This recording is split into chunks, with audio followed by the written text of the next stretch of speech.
Back to clean news UP. चलिए देखते हैं उत्तर प्रदेश की 25 फटाफट बड़ी खबरों को। इससे पहले आप न्यूज को कहां से देख रहे हैं हमें कमेंट में बताना बिल्कुल ना भूलें। साथ ही हमारे फेसबुक पेज को भी फॉलो करें। फेसबुक पेज का लिंक डिस्क्रिप्शन में दिया गया है।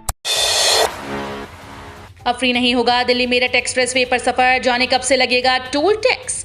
दिल्ली मेरठ एक्सप्रेसवे पर वाहन जल्द ही फर्राटा भरने लगेंगे। चिपियाना में बनाए जा रहे करीब 115 मीटर लंबे आरओबी को 31 मार्च तक पूरी तरह से तैयार कर दिया जाएगा, जिसके बाद यहां पर सभी वाहन तेजी से निकल पाएंगे। वहीं दूसरी तरफ से दिल्ली मेरठ एक्सप्रेसवे पर लोगों से टोल वसूली भी शुरू हो जाएगी। फिलहाल दिल्ली की तरफ से आने वाले सभी वाहन 6 लेन में चलकर आते हैं, लेकिन चिपियाना के पास पहुंचते ही केवल 2 लाइन में सिमट जाते हैं। इस कारण लोगों को जाम की बड़ी समस्या का सामना करना पड़ता है। इसके अधूरे रहने के कारण दिल्ली मेरठ एक्सप्रेसवे पर अभी लोगों से टोल टैक्स नहीं वसूला जा रहा है। उत्तर प्रदेश पुलिस भर्ती परीक्षा में नया अपडेट, टेंडर भरने की अंतिम तिथि एक बार फिर से बढ़ा दी। उत्तर प्रदेश पुलिस भर्ती और प्रोन्नति बोर्ड लखनऊ ने यूपी पुलिस में कांस्टेबल के 26,210 और फायरमैन के 172 पदों पर भर्ती कराने के लिए एग्जाम एजेंसी के चयन को लेकर टेंडर भरने की अंतिम तिथि एक बार फिर से बढ़ा दी है। अब यूपी पुलिस कांस्टेबल भर्ती का एग्जाम करवाने के लिए टेंडर भरने की इच्छुक परीक्षा एजेंसी को 15 मार्च 2022 को सुबह 10 बजे से 2 बजे के बीच अपनी निविदाएं पेश करनी होंगी।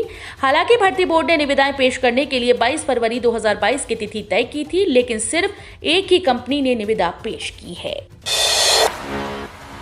यूपी को 13 प्राइवेट आयुर्वेद कॉलेजेस की सौगात, BAMS में दाखिले के अवसर बढ़े। एक तरफ मानक पूरे न होने पर 12 आयुर्वेद कॉलेजेस की मान्यता रद्द हुई, तो दूसरी तरफ इतने ही आयुर्वेदिक कॉलेजेस में दाखिले को हरी झंडी मिली। इनमें 10 नए व 2 पुराने कॉलेज शामिल हैं। इन कॉलेजेस में bachelor of Ayurvedic medicine and surgery के 920 सीटें हैं। यूपी नीट आयुष काउंसलिंग 2021 का दूसरा चक्र शुरू हो गया। 8 राजकीय आयुर्वेदिक कॉलेज हैं। गुरुवार को BAMS, BHMS, BUMS में दाखिले के लिए छात्रों ने ऑनलाइन पंजीकरण किया। इस सत्र में 12 मेडिकल कॉलेजेस की मान्यता निरस्त हुई थी। 10 वर्ष तक की बालिकाओं का सुकन्या समृद्धि योजना के तहत खोला जा रहा है खाता। कलेक्टर डॉक्टर सर्वेश्वर नरेंद्र भूरे के निर्देश पर सुकन्या समृद्धि के तहत पात्र बालिकाओं का खाता खोलने हेतु विशेष अभियान चलाया जा रहा है। इस अभियान के तहत 8 फरवरी से 8 मार्च 2022 तक विशेष अभियान चलाकर 10 वर्ष से कम उम्र की समस्त पात्र बालिकाओं का निकट के डाकघरों में खाता खोला जा रहा है। उल्लेखनीय है कि सुकन्या समृद्धि योजना के तहत 10 वर्ष से कम उम्र की बालिकाओं का खाता 250 रुपए से खोला जा सकता है।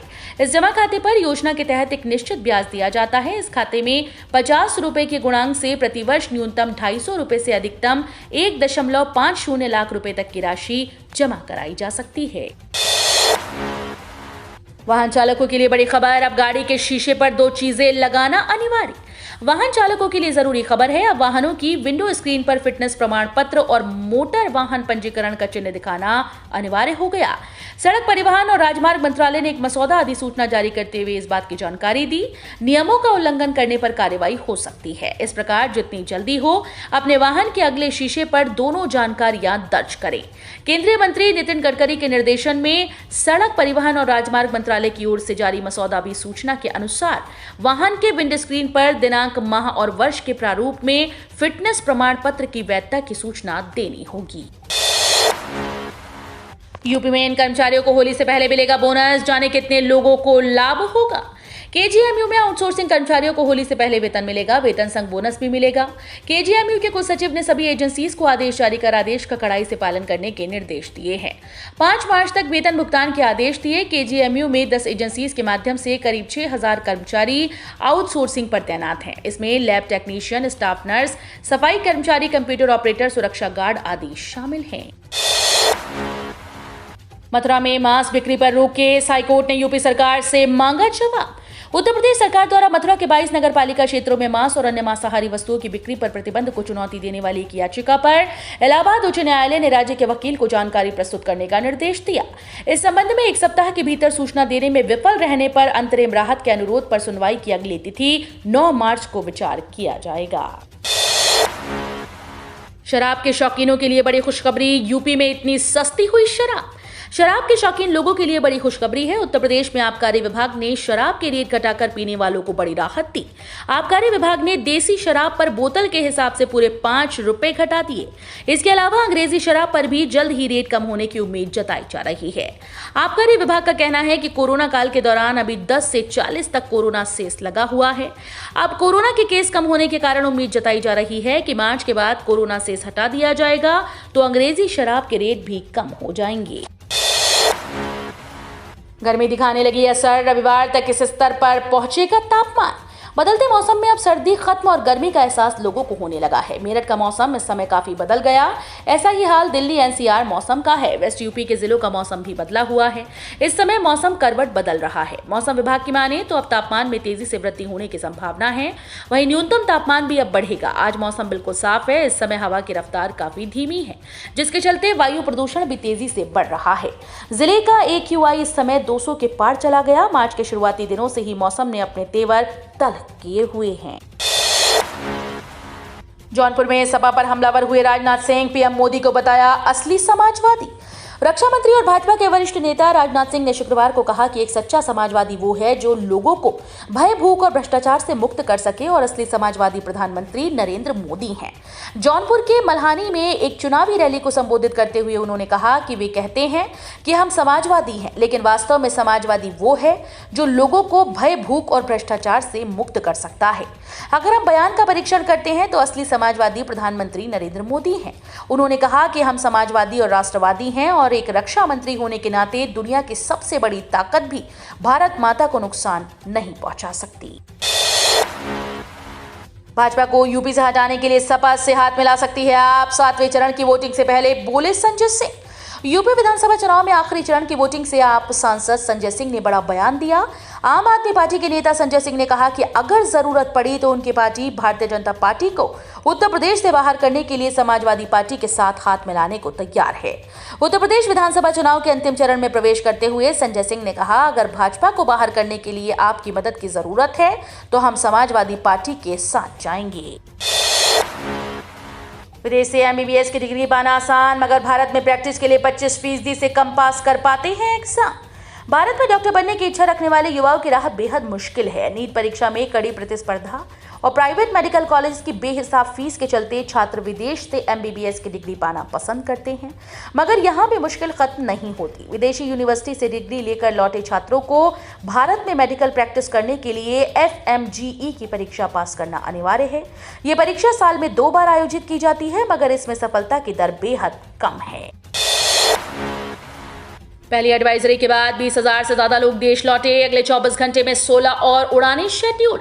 यूक्रेन संकट के बीच भारतीय विदेश मंत्रालय ने शुक्रवार को प्रेस कॉन्फ्रेंस की। इस दौरान विदेश मंत्रालय के प्रवक्ता अरिंदम बागची ने बताया, हमारी पहली एडवाइजरी जारी होने के बाद 20,000 से अधिक भारतीय नागरिक यूक्रेन से भारत लौटे हैं।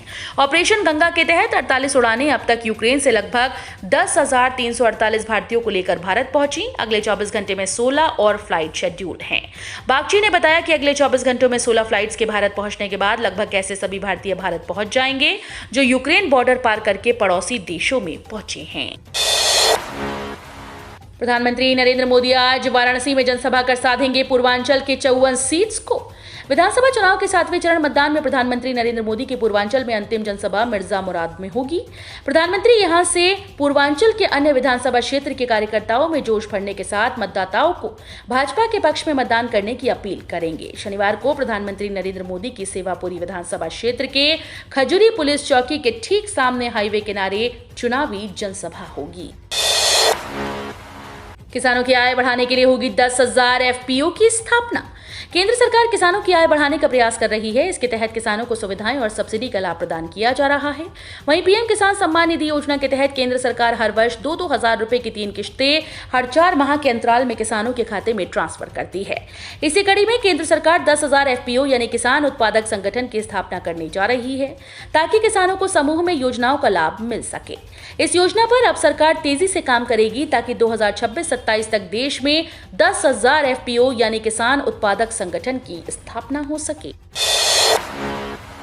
व्हाट्सएप पर मिलेगी बैंक बैलेंस की जानकारी। व्हाट्सएप का दुनिया का सबसे बड़ा मैसेजिंग ऐप है। इस प्लेटफॉर्म का इस्तेमाल मैसेज भेजने से लेकर वीडियो और ऑडियो कॉल करने तक के लिए करते हैं। हालांकि अब आप व्हाट्सएप पेमेंट्स की मदद से पैसा ट्रांसफर करने के साथ अपने बैंक का बैलेंस तक चेक कर सकते हैं। आपको बता दें कि व्हाट्सएप पेमेंट यूपीआई आधारित सेवा है। व्हाट्सएप ने इस सेवा को national payments corporation of India यानी एनपीसीआई के साथ मिलकर तैयार किया है। केंद्रीय फोर्स के लिए 1523 करोड़ मंजूर। सीआरपीएफ, बीएसएफ को मिलेंगे नए शस्त्र। केंद्रीय सशस्त्र पुलिस बलों के लिए सरकार ने 1523 करोड़ रुपए मंजूर किए। इससे अगले 5 सालों में इन बलों के लिए अत्याधुनिक हथियार खरीदे जाएंगे और इनका आईटी ढांचे का सुधार होगा। सशस्त्र केंद्रीय बलों में सीआरपीएफ व बीएसएफ भी शामिल हैं। केंद्रीय गृह मंत्रालय ने एक बयान में कहा कि सीएपीएफ की आधुनिकीकरण योजना 4 लागू करने से इन बलों की दक्षता बढ़ाने और तैयारियों में सुधार लाने में मदद मिलेगी। इससे देश का आंतरिक सुरक्षा तंत्र मजबूत होगा। यूक्रेन से लौटे पूर्वांचल के छात्रों से पीएम मोदी का वादा, मेडिकल की पढ़ाई को नहीं जाना होगा विदेश। रूस यूक्रेन विवाद में फंसे पूर्वांचल के छात्र अब धीरे धीरे अपने गांव घर लौटने लगे हैं। इसी कड़ी में 18 विद्यार्थी जब बनारस के बाबतपुर स्थित लाल बहादुर शास्त्री अंतर्राष्ट्रीय हवाई अड्डे पर उतरे तो उनसे प्रधानमंत्री नरेंद्र मोदी मिले। उन्होंने बच्चों से वादा किया कि हम पूरी कोशिश करेंगे कि किसी भारतीय बच्चे को मेडिकल की पढ़ाई के लिए विदेश न जाना पड़े। हालांकि उन्होंने इसके लिए 1 दशक की मोहलत भी मांग ली। हवाई अड्डे पर हुई मुलाकात के दौरान प्रधानमंत्री ने बच्चों का तनाव दूर करने का भरपूर प्रयास किया। इसके लिए उन्होंने बच्चों संग हंसी मजाक भी किया। साथ ही सभी की पारिवारिक पृष्ठभूमि की जानकारी भी हासिल की। पीएम से मिलने वालों में वाराणसी के भी 5 विद्यार्थी रहे। कोरोना की चौथी लहर डेल्टा जैसी हो सकती है खतरनाक, वैज्ञानिक ने दिया जवाब। कोरोना की तीसरी ओमिक्रॉन लहर धीमी पड़ती जा रही है। ऑफिस और स्कूल खुलने लगे हैं, लोग पहले की तरह बेफिक्र दिख रहे हैं। इसके साथ ही चौथी लहर से जुड़ा जो प्रेडिक्शन है वो थोड़ा चिंता पैदा करने वाला है। वर्ल्ड हेल्थ ऑर्गेनाइजेशन पहले ही चेता चुका है कि ओमिक्रॉन आखिरी वेरिएंट नहीं, इसके बाद होने वाले म्यूटेशन और ज्यादा खतरनाक हो सकते हैं। अब एक्सपर्ट ने बताया कि चौथी लहर कितनी खतरनाक हो सकती है। कोविड की अगली वेव अल्फा या डेटा जैसी सीवियर हो सकती है। इससे पहले आईआईटी कानपुर के वैज्ञानिक कैलकुलेशन निकाल चुके हैं कि कोरोना की अगली लहर दुनिया मई-जून के बीच आएगी। इलाहाबाद विश्वविद्यालय में स्नातक की ऑफलाइन परीक्षा के विरोध में हंगामा, 3 गिरफ्तार। इलाहाबाद विश्वविद्यालय में 22 अप्रैल से प्रस्तावित स्नातक द्वितीय और तृतीय वर्ष की ऑफलाइन परीक्षा के विरोध में जमकर हंगामा हुआ। छात्रों ने पुलिस पर पथराव किया। इसके जवाब में पुलिस ने लाठी फटकार छात्रों को खदेड़ा। इससे भगदड़ मच गई। इसमें कुछ छात्र जख्मी हो गए। पुलिस ने प्रदर्शन कर रहे 3 छात्रों को गिरफ्तार कर लिया। ऑस्ट्रेलियाई महान गेंदबाज शेन वॉर्न का 52 वर्ष की उम्र में निधन। क्रिकेट जगत में शोक की लहर। क्रिकेट जगत के लिए एक बेहद ही चौंकाने वाली खबर सामने आई है। दरअसल ऑस्ट्रेलियाई क्रिकेट के महानतम गेंदबाज शेन वॉर्न का 52 साल की उम्र में निधन हो गया। शेन वॉर्न अपने घर में मृत पाए गए थे। ऑस्ट्रेलियाई क्रिकेट आइकन शेन वॉर्न का 52 वर्ष की आयु में निधन हो गया। शेन वॉर्न के प्रबंधक ने एक बयान में पुष्टि की है कि शेन ने अपने विला में बेहोश पाए गए और चिकित्सा कर्मचारियों के सर्वोत्तम प्रयासों के बावजूद उन्हें पुनर्जीवित नहीं किया जा सका। पहले दिन भारत ने बनाए 357/6 रन। ऋषभ पंत की शानदार पारी। भारत और श्रीलंका के बीच मोहाली टेस्ट के पहले दिन का खेल खत्म हो गया। 6 विकेट के नुकसान पर टीम इंडिया ने अभी 357 रन बनाए। रविंद्र जडेजा 45 और आर अश्विन 10 रन के स्कोर पर नाबाद हैं। ऋषभ पंत 97 गेंदों पर 96 रन बनाकर आउट हुए। सुरंगा लकमल ने दूसरी नई गेंद से उन्हें आउट किया। पंत और जडेजा के बीच 104 रन की पार्टनरशिप हुई। 3 दिन की लीव पर पूरे 9 दिन की मिलेंगी छुट्टियां। ऐसे बनाइए होली का हॉलीडे प्लान।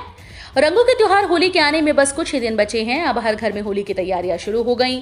अपने गांव घर से दूर बड़े शहरों में रहने वाले ज्यादातर लोग इस त्योहार को मनाने अपने गांव और घर वापस जाते हैं, जिसके लिए वो पहले से ही छुट्टी प्लान कर लेते हैं। अगर आप अपने ऑफिस या स्कूल से मात्र 3 दिन की छुट्टी लेते हैं तो आप पूरे 9 दिन मजे कर सकते हैं।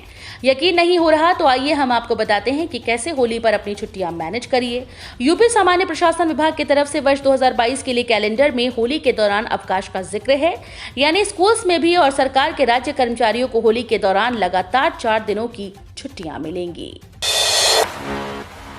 आवारा कुत्तों की समस्या पर सुनवाई करेगा सुप्रीम कोर्ट। केंद्र, यूपी और दिल्ली सरकार को नोटिस। आवारा कुत्तों की समस्या पर सुप्रीम कोर्ट ने केंद्र और यूपी दिल्ली सरकार को नोटिस जारी कर दिया है। इसके साथ ही कोर्ट ने दिल्ली हाईकोर्ट के पिछले साल आए एक आदेश के अमल पर रोक लगा दी है। इस आदेश में हाईकोर्ट ने कहा था कि कुत्तों को उनके रहने की जगह से नहीं हटाया जा सकता। सुप्रीम कोर्ट ने यह स्थगन आदेश Human Foundation for People and Animals नाम की संस्था की याचिका पर दिया। इसके अलावा कोर्ट ने नोएडा की रहने वाली 8 महिलाओं की याचिकाओं पर भी नोटिस जारी किया है। खालिस्तानी समर्थक 5 आरोपियों के खिलाफ एनआईए की चार्जशीट, ड्रग्स और हथियारों की तस्करी के आरोप। नेशनल इन्वेस्टिगेशन एजेंसी ने ड्रोन के जरिए पाकिस्तान से आ रहे नशीले पदार्थ, गोला बारूद और हथियार बेचने और भारत में आतंकवादी गतिविधियां फैलाने के मामले में कथित 5 खालिस्तानी आतंकियों के खिलाफ कोर्ट में चार्जशीट दायर की है। ये पांचों आरोपी पंजाब के अलग अलग जगहों के रहने वाले बताए जा रहे हैं। तो ये थी आज की 25 फटाफट बड़ी खबरें। अगर आपको न्यूज पसंद आई हो तो वीडियो को लाइक और शेयर जरूर करें। धन्यवाद।